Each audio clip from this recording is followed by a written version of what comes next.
کہا ہاں میں نے دیکھا بھی ہے، میں جانتا بھی ہوں. تو کہا ان کو بھی یہ بات نہیں کریں گے.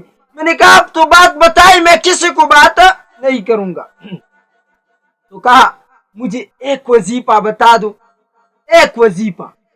میں نے کہا کیسا وظیفہ؟ تو کہا آپ وعدہ کرے کہ کسی کو آپ نہیں بتائیں گے. میں نے کہا نہیں بتاؤں گا، تم وظیفہ مانگتی ہو میں وظیفہ دوں گا. تو کہا میں پھر مانوں گا کہ آپ بہت بڑا مولوی ہے اگر آپ نے یہ کام کر دیا. میں نے کہا بتا تو دو کیسا؟ تو کہا شادی کا وظیفہ مجھے بتا دو، میں پیسے بھی دوں گا اگر آپ نے شادی کا وظیفہ بتا دیا، ایسا وظیفہ کہ اس سے میرا بات مانے. میں نے کہا یہ تو بہت آسان سا وظیفہ ہے، آپ یوٹیوب پر سرچ کر کے مفتی طارق مسعود اسپیچز، وہاں پر بہت سی شادیوں کا وظیفہ آئے.